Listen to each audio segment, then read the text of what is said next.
Alright, hey guys. This is a video in response to all the questions I've been asked on how I've lost all my weight and about the ketogenic diet, ketogenic way of eating that I've been doing since February. So back in February, I had a liver disorder. I went to the hospital. Long story short, gallstone, caused pancreatitis. Doctors want me to put me on insulin. I'm like, no, I'm not doing that. He says, you're diabetic. No, I'm not. Anyway. So I started doing research, and I found on YouTube, I found a gentleman by the name of Dr. Ken Berry. You can go to his YouTube channel, and he has a lot more detailed information than what I'm about to give here.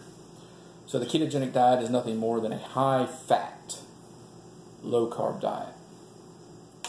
And by high-fat, I mean as high-fat as you can eat all the fat you want. By low-carb, I mean less than 25 grams of carbs a day. 25 grams or less of carbs a day. Your protein is in the middle. It's a moderate amount of protein. You don't need as much protein as everybody thinks you do. No more than 6 to 8 ounces of protein at any one time, in any one sitting. That's a lot, really, though. I mean, that's half a pound of meat, right? So, I mean, don't get too wrapped up about, oh, I'm starving myself protein. No, you're not. All right, so some of the food is just real quick and dirty, and I'll do more detailed videos later. Foods that you can eat as much of, like your leafy greens and your vegetables, like asparagus, cabbage, broccoli, kale, celery, cucumbers, Brussels sprouts, spinach, olives. And of course, the great thing about it is you can douse them all in butter and cheese, right? Awesome. You're going to cook everything in butter, lard, bacon grease, and coconut oil. The second best alternative is olive oil. Fatty meats and fish, on the list. All the fatty meats and fish are on the list because they have the best nutritional value. So that's your salmon and mackerel and sardines and anchovies and all that kind of stuff. Fatty meats, of course, everyone knows what fatty meats are.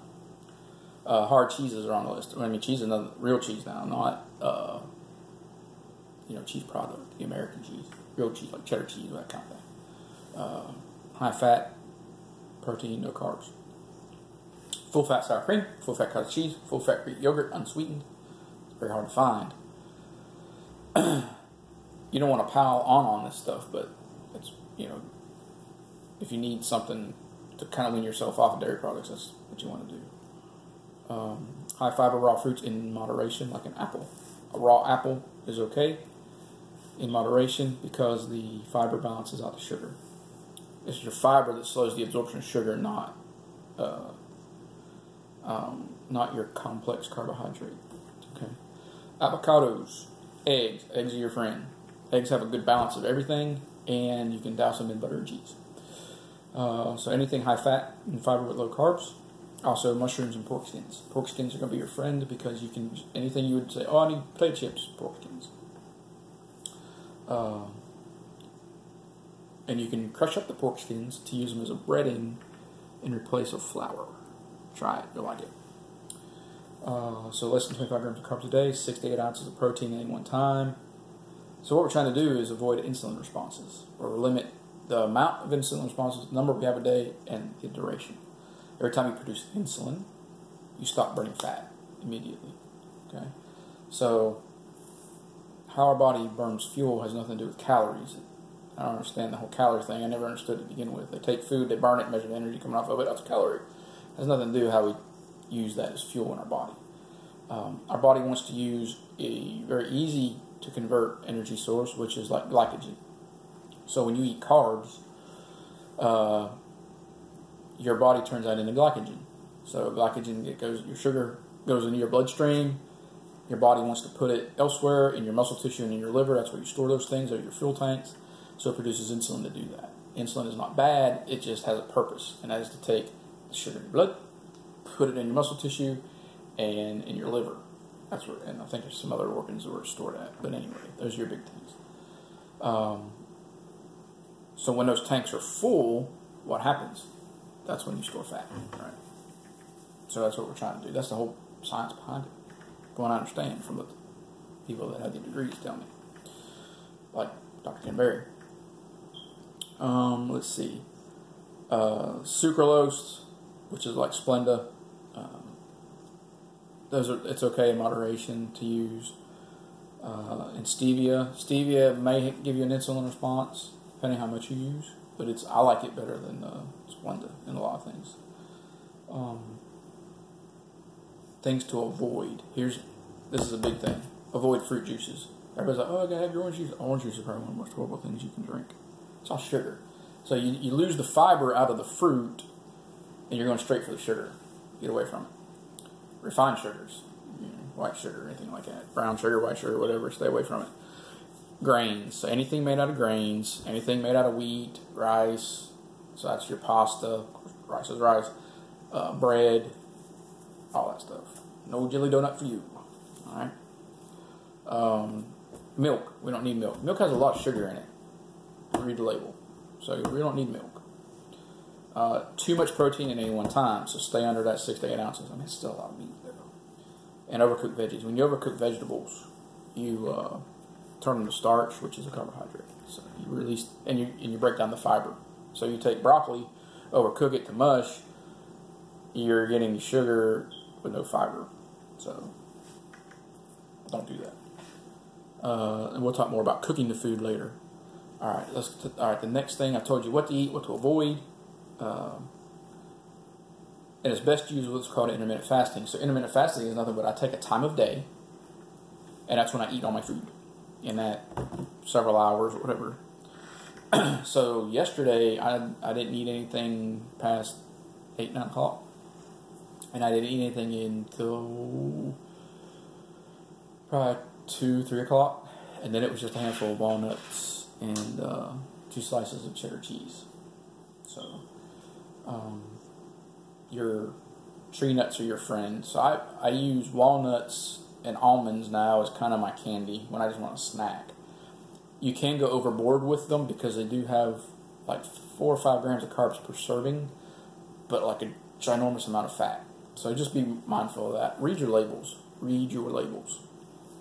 Mainly for your just your macros, your protein, fat, and carbs. So what I did is I ate that little snack.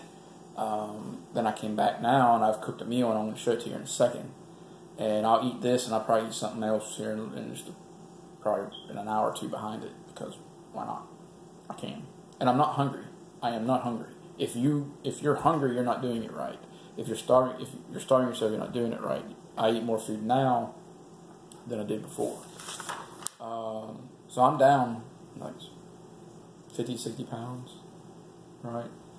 I may have mentioned this before, I may not, but my triglycerides in February were 2,500, which is your fat fixing to die. For example, stroke, bad things, it's bad juju. Get your blood work done. You want to check your triglycerides, you want to check your A1C, you want to check your vitamin D. I'll talk about that in a minute. So my triglycerides went from 2,500 in 2 month time when I went back and had blood work done to 250. Probably lower now because this is July. My A1C was a 12, now it was a 5. A1C is more of an indicator of diabetes and all that than your blood sugar. Blood sugar varies too much. A1C is what you want to look at, which when you have your doctor check. So I went from a 38, 40, almost pushing a 40 pant down to a 32. I can fit in a 32 easy now. I've done that in a long time. All right, go back to the vitamin D3. Just about everybody is vitamin D3 deficient. Vitamin D3 is necessary for hormone production and all that. So if you're a guy, that's important to you. You know what I'm talking about. You'll feel like you're in your 20s again. I promise you. It's recommended you take anywhere between 2 to 10,000 milligrams a day. All right, so you get that at Walmart, at the drugstore, whatever.